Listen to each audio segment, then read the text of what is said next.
G'day guys, how you going? Welcome to another video on My Blue Heaven. Happy Friday. I hadn't planned to do this video, but a few things have happened over the last 24 hours. Went to bed relatively early last night.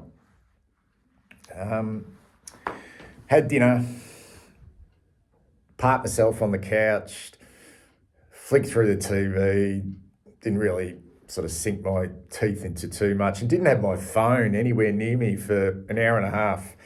But as I usually do, grab the phone as I went to bed. I have it on the bedside table. But I didn't. Usually I hop into bed and just sort of check my phone. But I was so tired last night, I thought, no, I can't be bothered. I knew about the news about Mitch McGovern. That was reported earlier on in the day by Mitch Cleary and then confirmed by the club that he'd signed a 1-year deal, and that was kind of to be expected.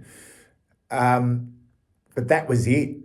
And I don't know when Mitch Cleary reported. I'm assuming it was somewhere between 8 and 9 o'clock about Jackson Binns, but I didn't see the news until I woke up this morning. I checked my phone and there it was. It was the first thing I saw, that Mitch McCleary, who's all over it, reporting that the club has cut ties with Jackson Binns with a year still running on a 2-year contract. It expires at the end of 2026. And I wasn't shocked at all. Like, I'll be honest, my reaction was good. Like, I just thought dead wood. Like, that was my kind of expression, dead wood. Like, we've decided to cut some dead wood early. And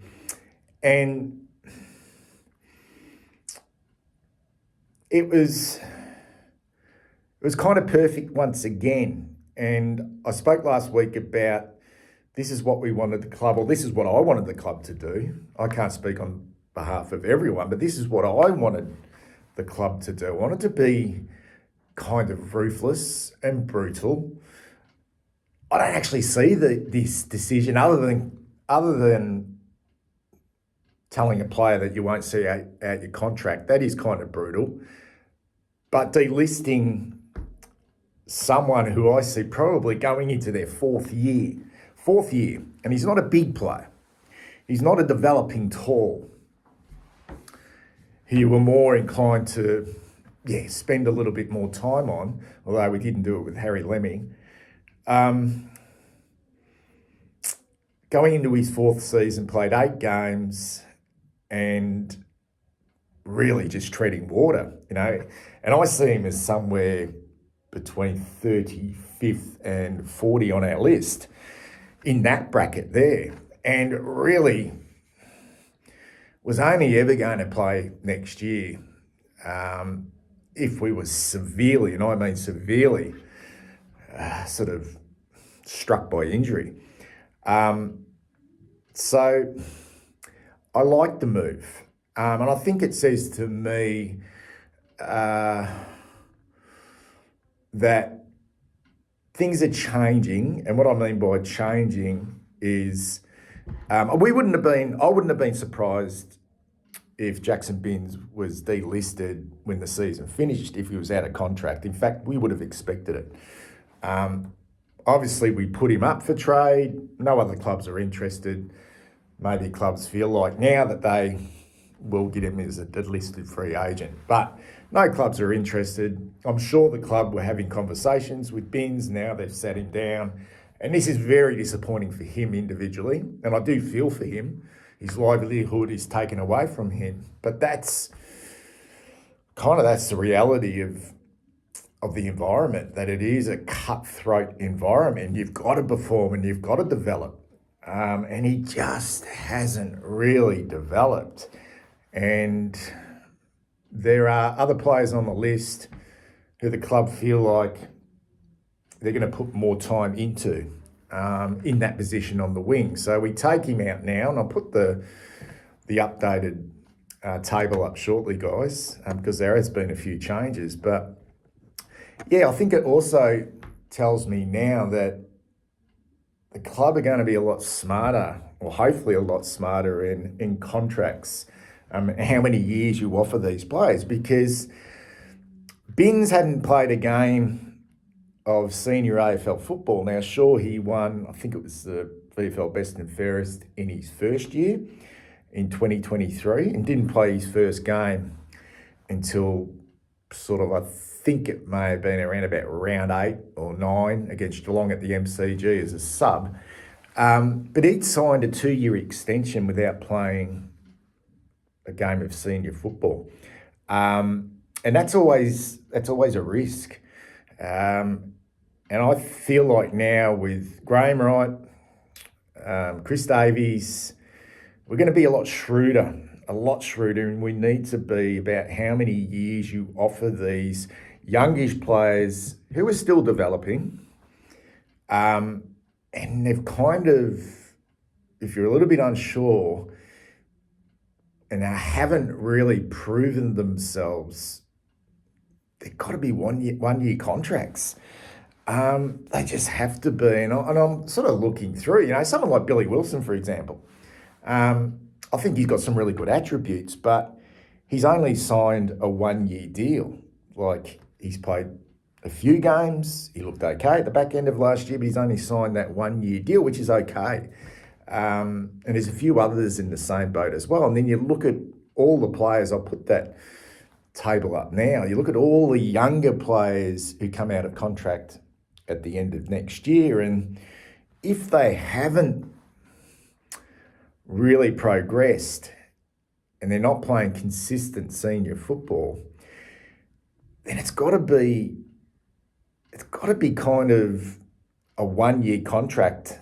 It has to be. So I'm thinking like Ben Camporelli, Lucas Camporelli, and I just hope we don't get too caught up in the fact that they are father and sons, and their father was a great of the football club, premiership player, etc., etc. I just hope if these boys, are not playing senior football, that we don't go, okay, let's sign them to a 2-year contract. Okay, it's got to be a 1-year contract, and if they feel like they're not developing, that we do, in fact, delist them, or we don't see them developing, and we don't see a future for them at the football club, that it's either a 1-year contract or you delist them.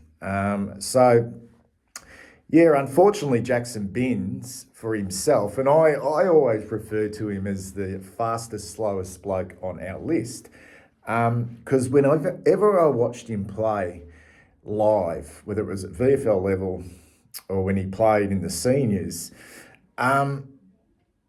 I've never seen a bloke who had an exceptionally good engine and one of the best endurance runners at the football club. I've never seen a bloke look so slow and so gassed and so tired, and never really ran for a winger at high speed. Like, he didn't have explosive pace, and he wasn't an exceptionally good kick.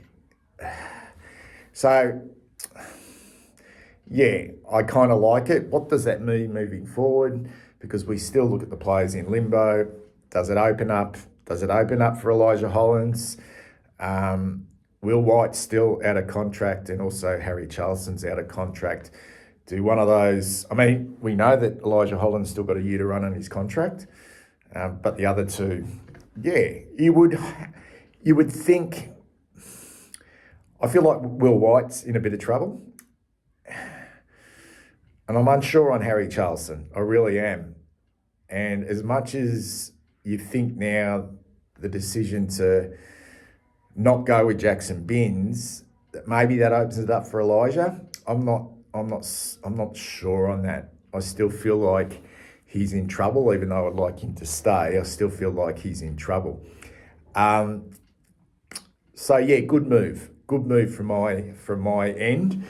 Mitch McGovern gets the contract, and I mentioned it in my last video that I thought that would be the case, given his flexibility, can play back.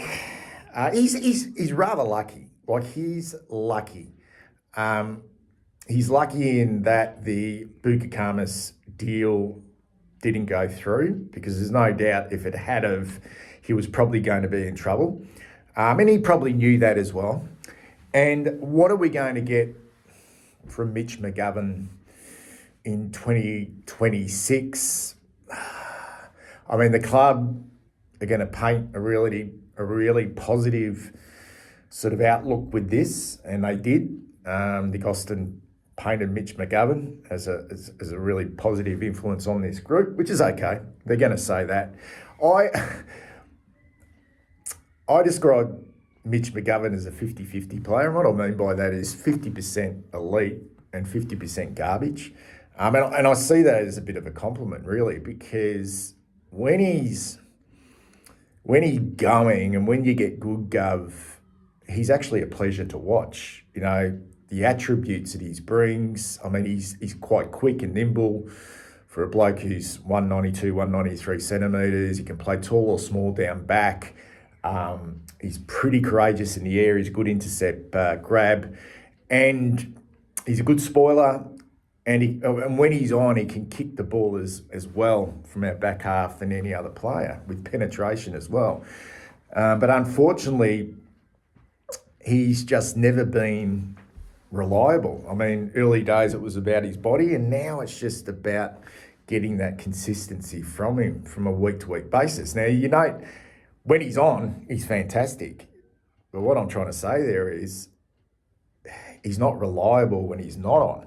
Like, you can have a quiet Mitch McGovern day, but he just plays his role. Like, he plays his role, but you don't get that. You get the turnovers, you get the poor efforts at times. So at 31 years of age, maybe, I don't know, maybe the penny's dropped, not quite sure, but you'd have to say that you're probably going to get a similar output from Mitch McGovern than what we've had over the last 2 or 3 years, which is the good and the bad. I'd hope that my hope for Mitch McGovern, because I still think he's best 23.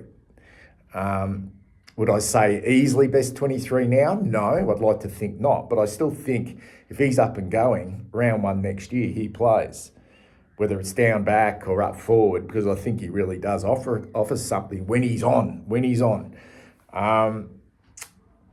At 31 years of age, like, is he ever going to become that reliable commodity that we need at this stage? And I'm not quite sure on that. In fact, I don't think so. I think he's always going to be Mitch McGovern, the kind of enigma that you get, and the inconsistencies. So I think, as I mentioned a couple of in my last video, it's a situation. It's better the devil you know, and he's got quite lucky. The fact that we are a little bit down on bigs and players who can play both ends, so he gets another opportunity. And the other guy that's been reported by Mitch Young, who gets a contract, and I predicted this one as well. I said it's either Flynn Young or Will White. Maybe it's Will White as well. We'll wait and see on that, but it's Flynn Young. And I like the move. Like, at the very least, I think he's going to offer for a year. He's going to offer some quality depth at VFL level. He's a quality VFL player, and he showed that at Werribee. And I just think when you come into a system, an AFL system, particularly at a club like Carlton, where the back end of the season, the second half of the season, was a bit of a shit show. We know that now. And you're expected to come in as a 23-year-old, so his body's mature, but you're expected to come into a system which is kind of broken. The leaders are all over the joint. The coach is probably second questioning himself. It's a tough gig. And I think he started slowly. There was probably a few question marks on his speed at the level. It was maybe about finding the pace of the game. His tackling wasn't great. But as the season progressed, and admittedly we were playing weaker opposition in the last 2 or 3 games, but you still got to perform at the level, he started to really show something, particularly with his smarts across half forward and his ball use as well. He's a terrific kick, and I feel like he would have been really unlucky not to at least get another year.